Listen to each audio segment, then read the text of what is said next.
So hello you guys, today I'm gonna do a review on this digital tire pressure gauge that I bought on Amazon. I bought two for $11, so it's about $5.50 for each. But you know, it's good to buy a 2-pack, because if you buy one, it costs about maybe $7. So I used to have one of these, but somehow I lost it. I don't know, but for me, if you go non-digital, then yeah, you don't want to go back to the analog. I have this analog one, or this manual one, or the regular with the dial. It's worked great, but you know, you have to read a number, and this one is you show your number, so it's cool. So you know, if you bought two, you're gonna have one for a spare. But you know, I would recommend just removing the battery, so it won't drain your battery if you left this as a spare one. So later on, if this one is broken and you use this one, just put the battery back, because you don't want to leave it in there. I don't know, I guess this might gonna drain the battery, so, but who knows, you know, when it's gonna last. So that's what I did. Just remove the battery and just put a label on it. Removing the battery is pretty easy. You know, basically there's two screws right here, one and two is Phillips screw. So just take it out and open this case out, and there's a battery inside. Now this thing have you see, as lit up, and also the head is lit up too. So you know where you're pointing at. If you do it at night, it's easier to see. So they come with the. So this one, 4 I'm not sure you can see this or not, but let me see. It's a lot easier to go over here. Maybe. So it's auto turn off after 30 seconds if not used. So you got right here, you got PSI, bar, KPA, and kg. So you got 4 mole. So in the United States, so basically you're using PSI. Let me demonstrate it for you. It's pretty easy. So I got my but also the tire sticking out right here for my scooter. So remember, your scooter, you hit this L-shaped one, so the nozzle is L-shaped. So make sure when you test it, you have your finger or your hand over here just to hold on it. A lot of people are abusing this, and when they're testing it, they keep trying to, because you push it in this way, this one gonna pull it back like this, push it back like this, and a lot of people are abusing it, so they keep using it. And the more you did, the more you're gonna get loose. This is gonna get loose, and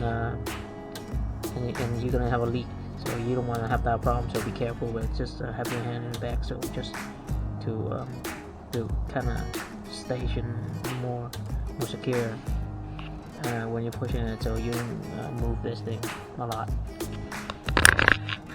So all you did is. You remove the cap, basically. See this. So you got your handy dandy tool right here, your tester, and then all you do is push it in. Not sure you can see.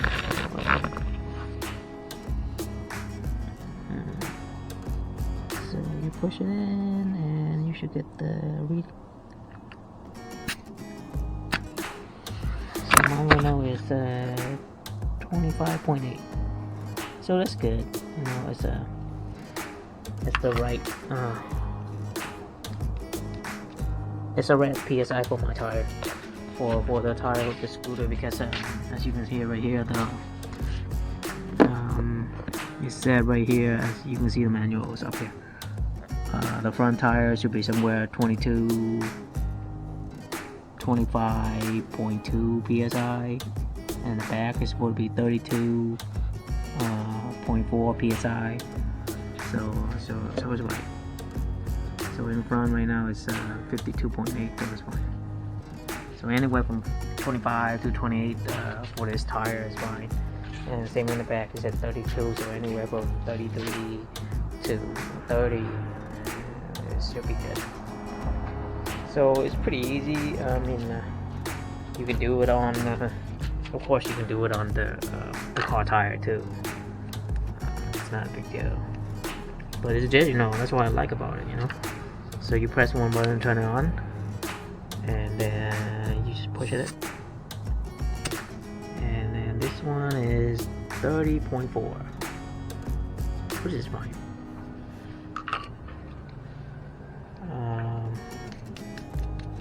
Yeah. So work on everything else, car, bicycle, I guess. But bicycle, I guess you don't need to check on, but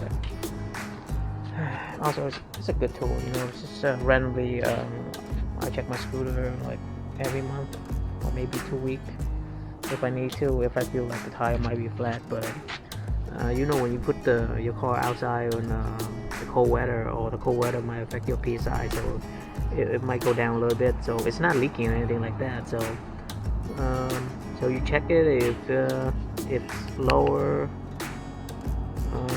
than your normal PSI, then just pump it. Mine's easy. I just I have the air compressor right here, so I just pump it in. It's pretty fast. Take any time. So that's it. I mean, one reminder: if you check it online, like Amazon, they have a whole bunch of this from different brands. And usually the brand name ones are almost more expensive, but let me tell you, all this I think is just like I think that all the brand is basically coming out from one manufacturer, and they just rebrand it. So it doesn't matter for me. It doesn't matter what brand it is, as long as the price is good and you just go ahead and buy it. It's working the same thing in all the brands. So I got this one. So it's like a non-brand, but it's $10 for $11 for two of them. So I used before I bought the brand name one, and it cost me like I think about $10 for one. And compare that to this, is basically it's just the same thing. I mean everything look the same, even the outside look exactly the same. Only the other one they have the label right here, the brand right here, and that's it. So why pay more for the same thing anyway? So basically almost the same price, and you got two, one for spare. So I hope you enjoyed the video, and it's always good to have a tire pressure gauge for checking your tire, especially on a scooter. So that's it. So hope you enjoy the video, and I'll see you guys next time. Alright, bye.